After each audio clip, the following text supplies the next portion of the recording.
famille.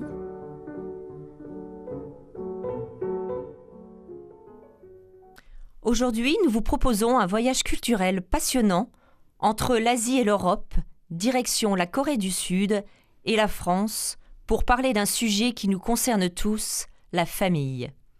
La famille est au cœur de chaque société, mais elle ne se vit pas de la même manière partout dans le monde. Entre tradition confucéenne, respect très marqué des aînés et forte cohésion familiale en Corée, et modèle plus individualiste, autonomie précoce des jeunes, et diversité des structures familiales en France, les différences sont nombreuses et fascinantes. Deux pays, deux cultures, deux visions de la famille qui façonnent différemment la vie quotidienne. Comment est composée une famille coréenne ? Comment s'organise la vie familiale ? Quelle place occupent les parents et les grands-parents ? Comment on éduque les enfants ? Pour répondre à toutes ces questions, nous avons le plaisir d'accueillir aujourd'hui Yobin Dutry, mariée depuis 6 ans à un Français et maman d'un petit Abel de 3 ans. Bonjour Yobin. Bonjour. Merci d'avoir accepté de venir dans notre émission Vie de famille. Je vous en prie, merci d'avoir m'accueilli et oui, je suis très contente. Donc vous êtes coréenne, vous venez d'où exactement ? De Séoul ? Oui, je suis venue de Séoul, la capitale de Corée du Sud. Je dois me préciser parce que j'entends très souvent la question, vous venez d'où ? Corée du Nord, Corée du Sud. Donc oui, je suis sud-coréenne, je viens de la Séoul. D'accord. Vous pouvez nous parler en fait d'une famille coréenne, peut-être la vôtre. Est-ce qu'elle est le reflet de la vraie famille coréenne ? Nous, donc, d'abord, je suis fille unique. Chez nous, en Corée, l'enfant unique, c'est assez courant que la France. Mais moi, dans mon cas, j'ai vécu à un pays étranger assez longtemps. Donc, mes parents, ils sont plutôt... ils pensent que je suis très autonome et tout. Mais normalement, en général, la famille coréenne, ils sont très traditionnels. Ça veut dire qu'il y a beaucoup de mamans poules. Oui, donc je pense que oui, je suis fille unique, donc l'enfant unique, donc peut-être. Est-ce que vos parents aussi sont enfants uniques ? Parce que c'est quand même une particularité de la Corée. On y reviendra, mais... ce taux de natalité si faible. Vos parents sont enfants uniques aussi ? Ah non, parce que la génération de mes parents, ils ont beaucoup de frères et sœurs.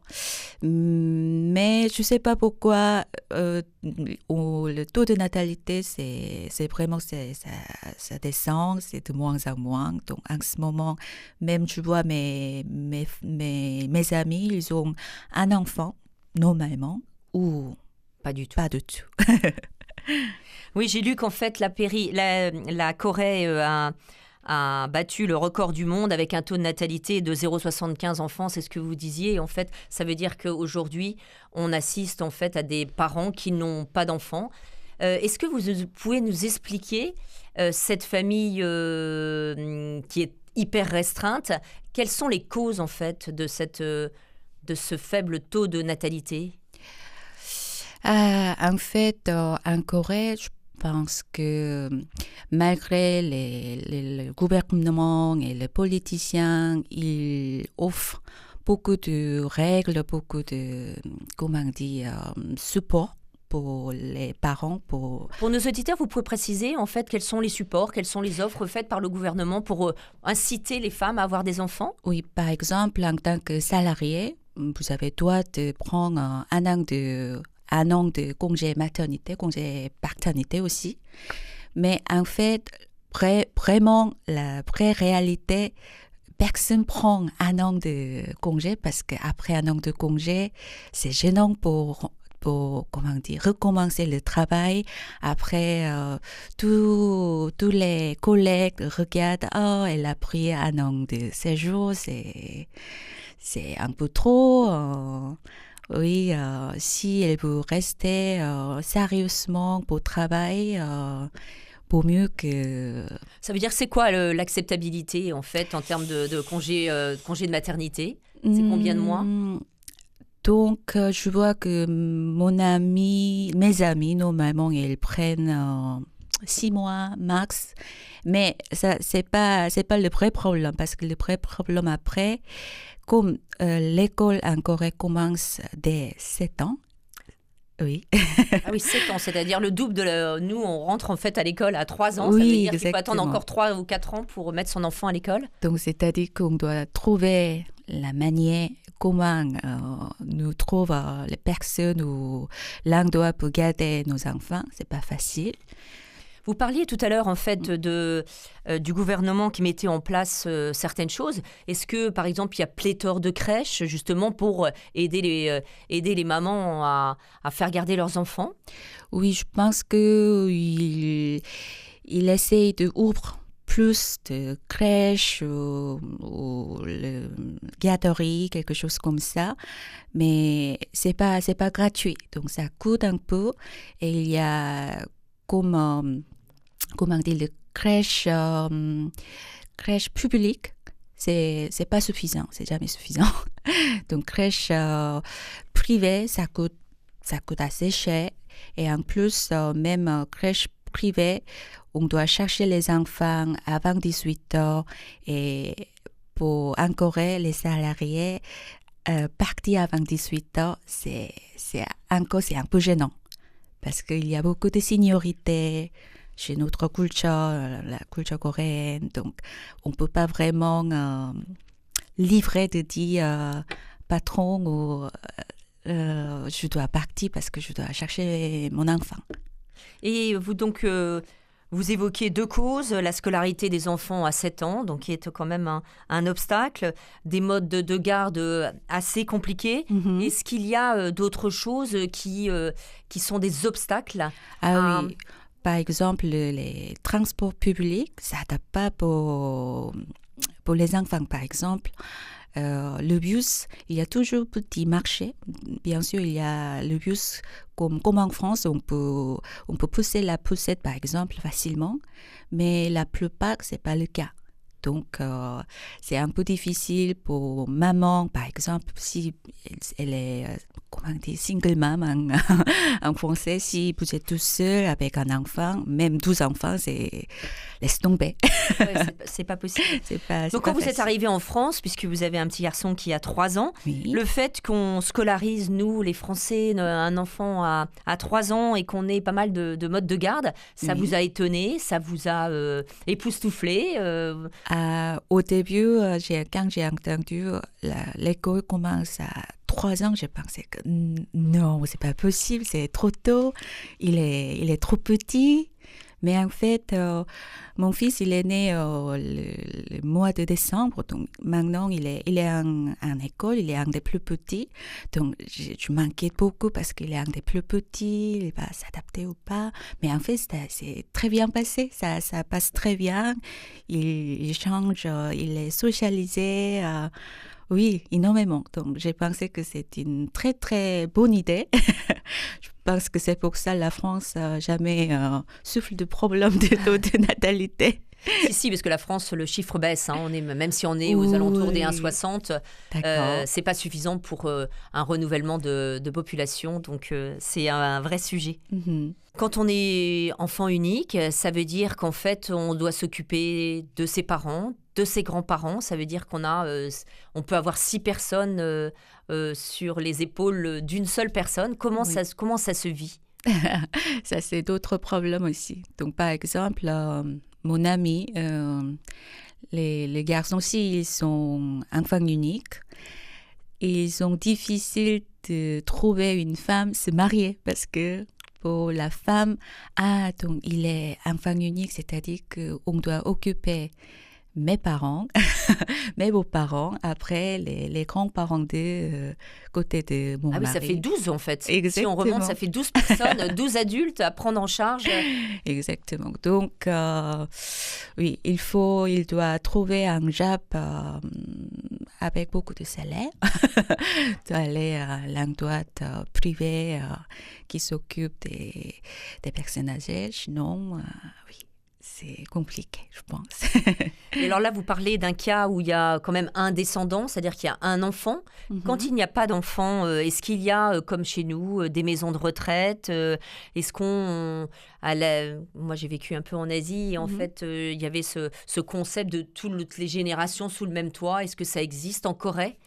Oui, il y a maison de retraite, mais c'est plutôt maison de retraite privée. Donc, encore une fois, comme les crèches, ça coûte assez cher. Donc,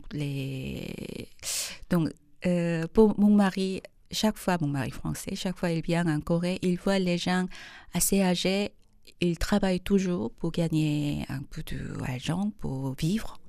Donc, c'est un peu triste, mais je pense qu'on a manqué de l'endroit comme maison privée, à maison retraite ou l'espace comme les seniors, c'est pour ça.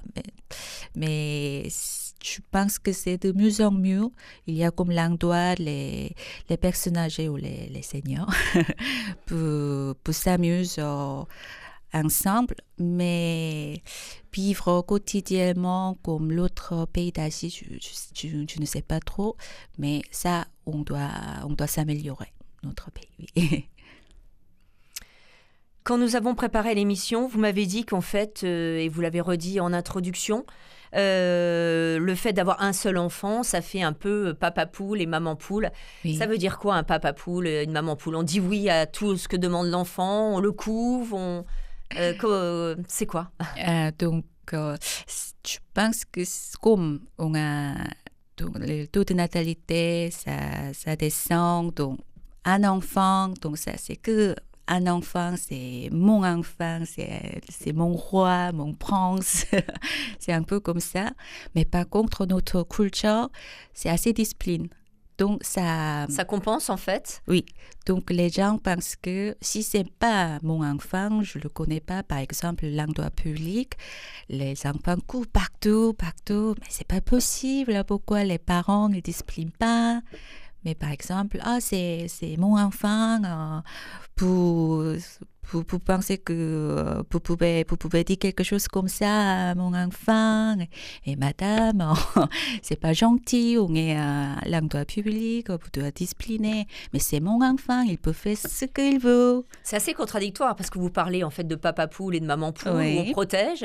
Et puis d'un autre côté, en fait, vous trouvez qu'en France, on protège trop en n'insufflant pas en fait de discipline. C'est assez paradoxal en fait. Je trouve, chez vous, en France, les gens sont assez ouverts pour les enfants. Ils comprennent beaucoup parce que les enfants, c'est pour ça, ils n'obéissent pas, ils courent partout. C'est normal parce que c'est l'enfant. Mais en Corée, malgré qu'on a peu d'enfants, vous gardez un cap éducatif avec une certaine discipline et c'est ce qui fait aussi la réputation de votre culture. Vous êtes bien dans Vie de famille et nous parlons aujourd'hui de la famille sous deux cultures, de Séoul à Paris, avec Yobin qui est coréenne.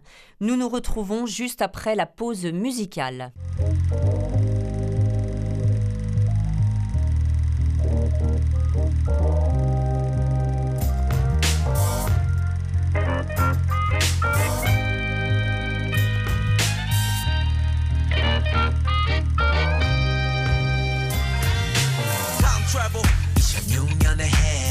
미쳐 엄마 허리띠를 졸라매 매일 달려들 때 아랑곳하지 않고 띄워주신 꿈의 조각 빼본 몰라 엄마의 큰 보탬이 펼쳐있는 지름길 아닌 비둘진 네 꿈의 길 문제 뭐니 어머닌 결국 타주를 하러 가셨어 전화로 듣는 엄마의 목소리는 선명하고 기억난 걸 그때 엄마의 강인함이 내게 변화하고 정말로 꼭 성공해야겠다고 결심한 걸 그 다짐 하나로 지금의 아들로 Hey mama 이제 내게 기대도 돼 언제나 옆에 Hey mama 내게 아낌없이 주시기에 버틴 목욕에 Hey mama 진 아들내미 믿으면 돼 웃으면 돼 Hey mama Hey mama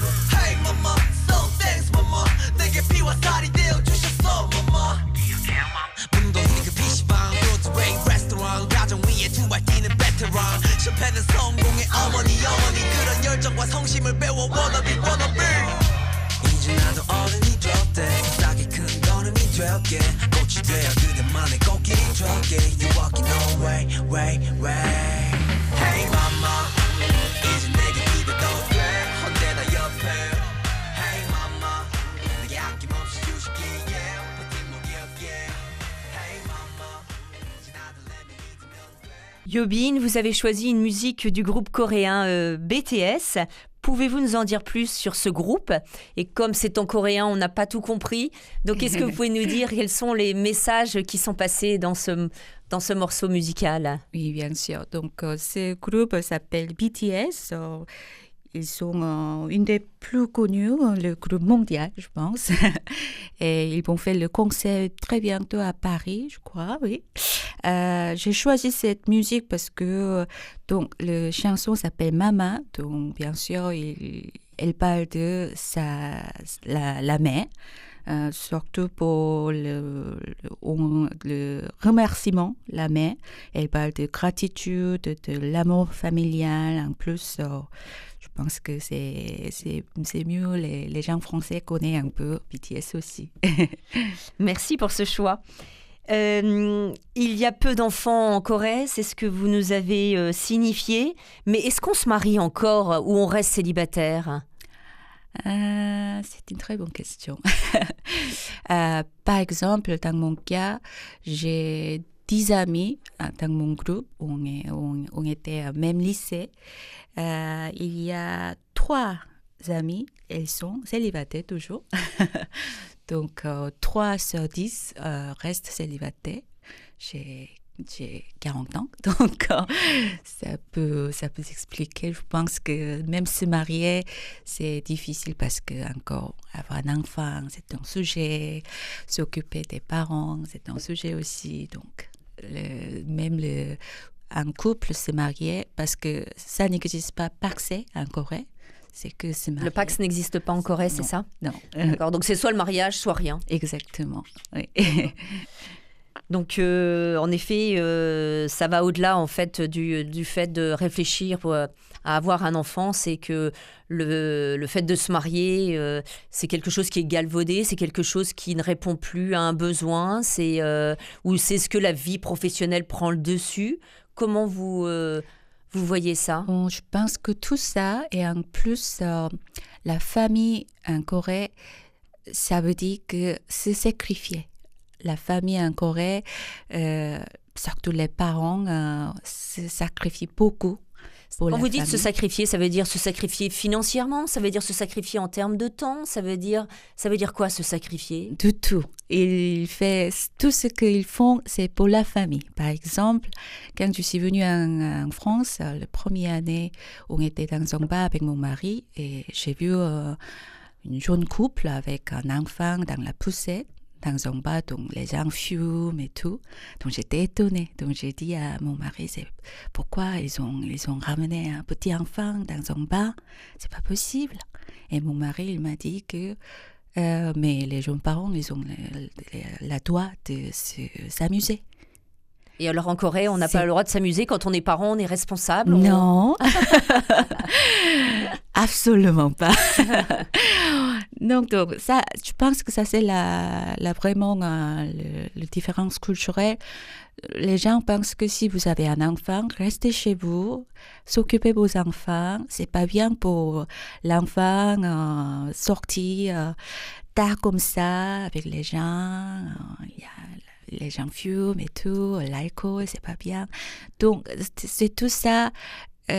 On pense que les gens, c'est pas bien de dire, mais les gens jugent de vous voir, ces jeunes parents sortis déjà avec un gamin, gamine. Ça veut dire qu'à partir du moment où on a un enfant, en fait, on vit différemment, on vit plus en vase clos, on vit plus chez soi, on est moins à l'extérieur en Corée? Oui. Par exemple, après la naissance de mon fils, mon mari il a déjà invité les amis de venir chez nous de voir mon enfant. Je pense que c'était après une semaine. En Corée, c'est pas possible. Pour au moins 3 mois, il doit rester chez nous parce qu'ils sont fragiles, le bébé. Donc, on évite le contact, les gens, le moins possible. Donc, ça, c'est aussi, je pense que c'était la différence culturelle. Et Donc quand on réalise qu'il y a une différence culturelle, comment ça se passe? On fait un bout de chemin et son mari fait un autre bout de chemin, ou alors c'est la culture coréenne qui prend le dessus sur la culture française? Ça, c'est pour ça que c'était très difficile pour moi, parce que ma maman, elle est venue pour la naissance de mon fils. Donc, elle est venue pour m'aider, pour faire le plat et tout. Mais ma maman reste très traditionnelle coréenne et mon mari français, bien sûr. Donc, j'étais au milieu. Donc, par exemple, ma maman, elle ne peut pas laisser bébé pleurer. Dès qu'il pleure, tout dans les bras. tout de suite. Mais mon mari laisse bébé pleurer, c'est sa façon de communiquer, exprimer, et ça fait du bien, développer le poumon. Donc ma maman, tu peux pas laisser, c'est pas possible. Je pense que les gens français, le cœur, un pied ou quelque chose comme ça, c'est trop fort. Maman, c'est la culture, c'est juste... Et alors, quand elle était là, en fait, vous laissiez pas pleurer votre petite Abel. Et quand elle est repartie, vous avez continué à ne pas le laisser pleurer, ou alors vous vous êtes adapté à la culture française où on laisse pleurer? C'était pas facile. Donc, nous, mon mari et moi, on doit parler, on doit trouver Bien sûr, un compromis. Oui, un chemin au milieu, parce que c'est pas possible, ça va pas marcher. Donc, oui, mon mari, il fait attention, c'est la culture. Donc, j'étais jeune maman, plein de hormones aussi. Donc, oui, et moi aussi, je dois faire confiance. Il est mon mari, il est son papa. Donc, c'était quoi, une fois sur deux? Une fois, vous le laissez pleurer, une fois, vous ne laissez pas pleurer? Oui, je pense que... à la fin, c'est moi aussi, j'ai pleuré. Donc, c'est mon mari, il nous laisse tranquille un peu. Mais oui, maintenant tout va bien. Oui, il est en forme, mon fils, et tout va bien. Donc vous avez trouvé un bon compromis avec votre mari. Oui. En Corée, je crois qu'on peut garder longtemps un enfant dans sa chambre aussi. C'est ce que vous m'aviez dit. On le garde pendant combien de temps dans la chambre parentale? Donc, comme l'école commence dès 7 ans, normalement, c'est normal. Jusqu'aux 7 ans, les enfants dorment souvent avec les parents dans la même chambre. C'est choquant. C'est pas choquant, c'est une différence culturelle, mais si on part du principe qu'en fait, c'est bien, c'est votre culture... ça se défend, quoi. Mais alors vous, en fait, dans ces cas-là, votre enfant, alors sauf si vous voulez pas y répondre, hein, votre enfant est toujours dans votre chambre, ou alors il est de temps en temps, vous êtes adapté à la culture française? C'était pas négociable pour mon mari. Il m'a dit, dès 3 mois, il va dormir dans sa chambre. Donc, ok, parce que tu vois, tu dors mal, moi je dors mal, tout le monde dort mal, allez, on y va. Donc, dès 3 mois, on a mis Abel dans sa chambre, mais c'était pire pour moi parce que j'avais peur. Mais oui. J'entends pas le bébé pleurer, donc j'ai dormi encore plus mal. Mais par contre, mon mari, il a bien dormi. Quand on a préparé l'émission, vous m'avez évoqué la place de la belle-fille dans la famille coréenne. Est-ce que vous pouvez nous donner des explications sur sa place? Ah oui, c'est marrant parce que si vous avez regardé les séries coréennes, il y a beaucoup de clichés. La relation entre belle-mère et belle-fille, c'est très... comment on dit? C'est subtil, c'est très... Parce que chez nous, l'âge est très important et être respectueuse, c'est très important aussi. Donc, mais rester respectueuse, ça veut dire que ça peut être stressant aussi. Donc, c'est pour ça qu'il y a beaucoup de tensions entre belle-mère et belle-fille. mais pas mon cas. J'ai très proche avec ma belle-mère. Est-ce que vous avez un exemple concret de ce que la belle-fille peut vivre dans sa belle famille, qui soit particulier à la Corée? Ah, je pense qu'il y a très peu de belles-filles qui a envie de vivre avec sa belle famille parce que, comme je vous ai dit déjà, être respectueuse tout le temps, 24 heures, tous les jours, ça peut être stressant pour la femme. Donc, en ce moment, les jeunes générations, les jeunes, je pense qu'on aime bien vivre séparément, même pas proche. Vous m'aviez parlé en fait de la belle-fille qui reste dans la cuisine pendant que la belle-sœur ne bouge pas. Est-ce que c'est quelque chose qui illustre la position de la belle-fille? C'est une des clichés. Et je pense que, comme j'ai dit, si vous regardez la série coréenne, vous voyez souvent la scène comme ça. Mais c'est de moins en moins parce que, oui, les générations changent et tout. Mais par exemple, la génération de ma mère, par exemple, pendant la fête, comme chez vous, Noël, en tant que belle-fille, vous ne bougez pas pour rester à la cuisine. Vous cuisinez pour longtemps pendant l'autre famille profite, discute. C'était comme, c'est ça, c'est comme ça. On sait que c'est pas juste, mais c'est comme ça, oui. Vous êtes donc bien dans votre famille, belle famille française pour pas vivre ça? Ah non. Mais comme je viens de ma culture, donc je reste quand même, je peux pas laisser ma belle-mère préparer tout ce que nous mangeons ensemble parce qu'on mange ensemble, on doit travailler ensemble. Nous arrivons déjà à la fin de cette émission. De Séoul à Paris, nous avons exploré 2 visions de la famille. Merci à Hyobin pour son éclairage sur la famille coréenne, souvent limitée à un enfant, et sur la famille française, généralement composée d'1 ou 2 enfants. Au-delà des chiffres, ce sont surtout des manières différentes d'éduquer et de vivre ensemble qui se dessinent. Et lorsque 2 cultures familiales s'unissent, c'est la richesse de chacune qui donne naissance à quelque chose d'unique. Merci encore Hyobin pour votre témoignage sincère et précieux. Retrouvez les émissions Vie de famille en podcast sur le site de la radio et sur différentes plateformes comme Spotify, Deezer, YouTube. Merci à tous pour votre écoute et à la semaine prochaine. C'était Vie de famille.